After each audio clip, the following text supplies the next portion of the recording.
அதுக்கு நான் bread slice எடுத்து வச்சுருக்கேன். அது மேலே ஸ்னீக்கர்ஸ் ஸ்வீட் சாக்லேட் இருக்குது இல்லையா, வச்சுட்டு இது மேலே இன்னும் ஒரு பிரெட் ஸ்லைஸ் வச்சுதான். இப்போ இதை நம்ம ரவுண்டாக கட் பண்ணலாம். இப்போ இதுக்கு மேலே மெல்டட் பட்டர் ஸ்னீக்கர்ஸ் நடுவில் வச்சுட்டு பட்டர் நல்லா தடவி விட்டுடலாம். இது ஏர் ஃப்ரையர் இருக்கிறவங்க அதில் வச்சு செஞ்சுக்கலாம். என்கிட்ட ஏர் ஃப்ரையர் இல்லை, அதனால நம்ம பேனில் தான் செய்ய போகிறோம். பார்க்கலாம். ஃப்ரெண்ட்ஸ், அடுப்பில் நான் ஒரு பேன் வச்சுருக்கேன். அதையும் நம்ம க்ரீஸ் பண்ணிடலாம். அந்த பட்டர் போட்டு நல்லா க்ரீஸ் பண்ணிடலாம். நம்ம இது செஞ்சு வச்சுருக்கோம்ல ரெடியாக, பட்டர் போட்ட சைடை வந்து கீழே வச்சுக்கோங்க.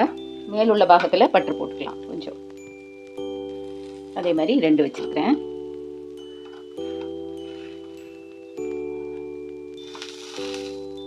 ஃப்ரெண்ட்ஸ், இப்போ 2 ரெடி ஆயிடுச்சு. 1ல் வந்து பவுடர்ட் சுகர் டஸ்ட் பண்ண போகிறேன். சாக்லேட் சிரப்பு வந்து போட போகிறேன்.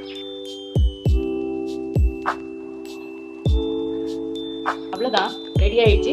ஈஸியாகவும் செஞ்சிடலாம், குயிக்காகவும் செஞ்சிடலாம். சில்ட்ரன்ஸ்க்கு ரொம்ப பிடிக்கும். வீடியோ உங்களுக்கு பிடிச்சிருந்ததுன்னா லைக் பண்ணுங்கள், ஷேர் பண்ணுங்கள், கமெண்ட் பண்ணுங்கள், அண்ட் சப்ஸ்கிரைப் பண்ண மறக்காதீங்க ஃப்ரெண்ட்ஸ்.